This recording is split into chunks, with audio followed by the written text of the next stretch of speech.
avec Nathalie. Donc pour commencer, bonjour Nathalie, Bonjour. merci d'être là. Le certificat médical, normalement à la rentrée, c'est pour les enfants qui rentrent à l'école et qui ont besoin d'un certificat médical pour pouvoir faire une activité sportive.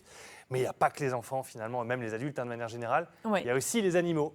Exactement. Alors, c'est pas forcément obligatoire pour tout le monde, mais dès qu'on veut faire de la compétition, il est nécessaire d'avoir un certificat médical attestant que tout va bien et qu'il n'y a pas de contre-indication. Alors quel type de compétition ?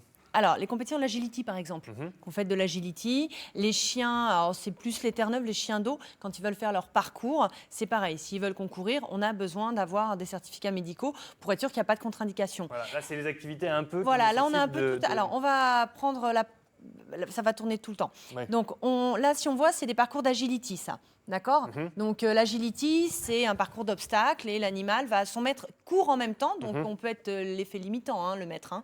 Donc, on court en même temps et le chien passe des obstacles. Sur celle qui est en haut à gauche, c'est le frisbee. Alors, ça, le frisbee, les chiens aiment beaucoup. Pour le maître, c'est plus apaisant. C'est-à-dire que selon vos facultés physiques, ah, lui, je ne sais pas qui c'est. Ça, c'est le début de la vidéo qui va suivre. Vous allez voir, ça envoie. Donc, on peut la passer en même temps éventuellement. Allez. Il y a des sports où le maître va être va vraiment être une partie prenante, c'est-à-dire peut être l'effet limitant, le facteur limitant. Donc là, on va le voir, il faut courir et parfois, faut quand même courir comme le chien et le guider. Donc ça, c'est de l'agility. Donc le chien fait un parcours d'obstacles guidé par son maître. Donc c'est vraiment physique pour les deux. Surtout pour le chien quand même. On voit que le chien, il est dans un niveau de... Alors, c'est vrai que le chien, il sait exactement comment il faut le faire depuis le temps qu'il le fait. Il adore ça en plus. Il y a vraiment un effet ludique. Mais le maître, il faut qu'il soit quand même sur chaque obstacle parce que sinon, c'est limitant. J'avais assisté moi à un concours comme ça d'agility où c'était un chien avec une petite grand-mère. Et je vous jure, le chien, il continuait tout seul parce que mamie, elle avait du mal à courir. D'ailleurs, c'était excellent. Mais à la ligne d'arrivée, elle était là, fallait, donc c'était bon. Donc ça, c'est vraiment mais là, au niveau cardiaque, on se rend compte que c'est énorme ce que ça demande pour le chien. C'est énorme. Alors, c'est vrai c'est là que ça a besoin d'être encadré. Il ne demande pas forcément un certificat médical. C'est pas aussi réglementé que pour nous, mais c'est surtout très nécessaire. C'est-à-dire que votre chien, tous les chiens ne sont pas capables de faire ça. Alors, il y a énormément d'entraînement, donc on se rend compte si son chien fatigue ou pas, mais c'est important de consulter. Ça, c'est une première chose. Après, vous avez certains clubs, alors pour l'agility, c'est pas mal le cas, qui demandent des vaccins. Vous avez des vaccins comme la toux chenille, qui est une maladie respiratoire très contagieuse, où ils demandent que les vaccins soient à jour avant de rentrer sur des parcours comme ça, parce que s'il y a un problème, c'est comme les responsables de l'événement qui vont être en premier lieu sur la sellette. Donc ça, c'est important. Après, ce qui est important de dire aujourd'hui, c'était aussi qu'il n'y a pas d'âge pour faire du sport. C'est un peu comme pour nous. Par contre, il faut s'adapter. Là, on a vu le canicross qui est vraiment, ou l'agility. Oui, on n'a pas vu canicross, mais l'agility, où le maître, voilà ça, c'est le canicross. Quelle synchronisation. C'est le chien qui entraîne le maître. Alors, il le tracte quand même. Parce que le maître, il faut courir, mais je vous assure que le chien, il tire bien. Il y a des laisses adaptées, mais il y a quand même une sacrée pression. Donc, il faut courir. Il faut aussi avoir un physique quand on est le maître du chien. C'est très sympa, c'est ludique, on va à l'extérieur. Il y a des compétitions, il y a des entraînements, mais il y a aussi des compétitions. En Picardie, il y en a plein. Ça a été tourné à Compiègne, je crois. Énormément en Picardie. Donc, on peut le faire en courant, on peut le faire à vélo. Donc c'est vraiment très sympa, mais ça demande une bonne coordination du maître et du chien, parce que si le chien a décidé de sortir, vous faites un vol plané, c'est quand même, ça tracte bien. Même avec les enfants. Peut le faire, les enfants, souvent le chien qui est adapté à la taille, ça évite qu'il décolle, mais c'est très sympa, c'est très ludique et on peut commencer très jeune. Bon, il y a quand même la maman qui tient aussi le chien. Donc ça, c'est des sports qu'on peut faire avec son chien, et vous avez des sports où le maître a moins d'activité physique à réaliser, comme le frisbee dont on parlait tout à l'heure. Vous envoyez le frisbee, le chien va le chercher tout seul, ça c'est assez facile. Et on a, alors ça j'avais pris pour vous, je trouvais ça très drôle, l'OB rythmé. Alors je ne sais pas si on a les images. C'est en fait, vous apprenez, alors on ne va pas dire danser parce qu'il ne faut pas exagérer non plus, mais à vous mouvoir avec votre chien.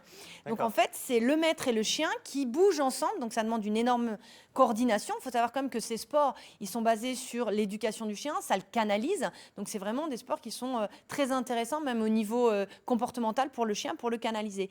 Et les gens, on a vraiment l'impression qu'ils dansent. On doit avoir des petites photos mettons, quand même. l'image de l'ordinateur. Voilà, là. Merci Anne-Sophie. Donc il y a, donc voilà, c'est super. Après, il y a toute une mise en scène avec la personne qui s'habille et tout, mais voilà. Et ça demande un travail entre le maître et le chien qui est énorme. Ça paraît pas, mais c'est de la répétition.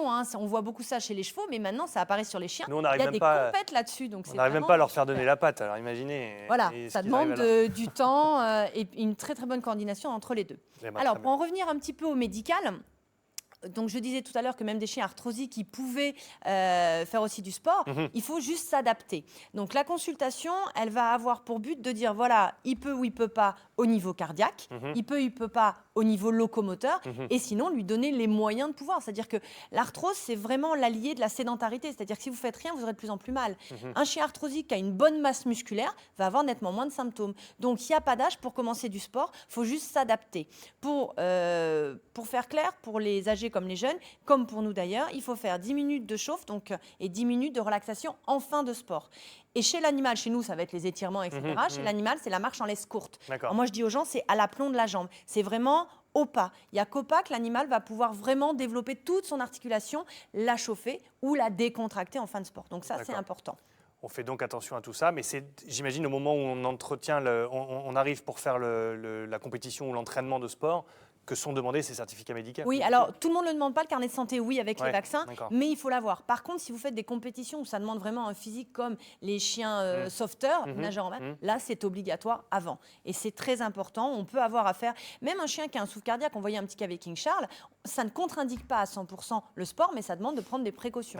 Donc ça, vous parlez avec votre vétérinaire, mais il ne faut pas vous dire, je suis âgé, je ne ferai pas de sport. C'est comme pour nous. Il n'y a pas d'âge. Très bien. Merci Nathalie. Quelques questions ont dû arriver. Me venait pendant cette chronique l'image du Saint-Bernard de Marcel, peut-être qui nous regarde là en ce moment et qui doit se demander s'il lui faut un certificat médical peut-être aussi ou pas.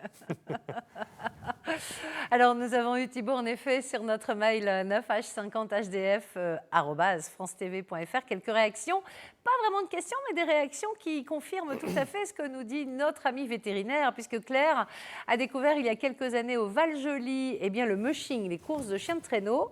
Depuis, elle pratique le mushing avec ses chiens et comme elle nous dit, la santé de mes chiens est vraiment vitale pour pouvoir pratiquer cette discipline. François, lui, il a un Terre-Neuve et avec son chien, il pratique le sport d'eau et comme il dit, entraînement quasiment tous les jours. Il consacre 2 heures par jour à son chien afin de lui maintenir sa bonne musculature, du souffle et de la résistance. Donc voilà, on n'y pense pas souvent. On a souvent l'image du toutou allongé, affalé sur le canapé. Eh bien non, voilà, nos toutous ont besoin de faire du sport aussi. Quel que soit, merci beaucoup Anne-Sophie, quel que soit l'âge et la race de chien. Alors justement, juste 2 secondes, pour les jeunes, il faut faire attention, mais ça normalement quand vous faites vos parcours, on vous l'explique. Un jeune chiot en croissance, donc la croissance finit plus ou moins tôt en fonction de la taille du chien, on ne peut pas faire de saut. Donc c'est important. Et le muscle, le cœur, c'est un muscle, c'est pareil, on le travaille progressivement du jour au lendemain. Il ne faut pas imaginer qu'on va faire 1 heure de canicross. Faut s'entraîner et c'est un effort physique programmé.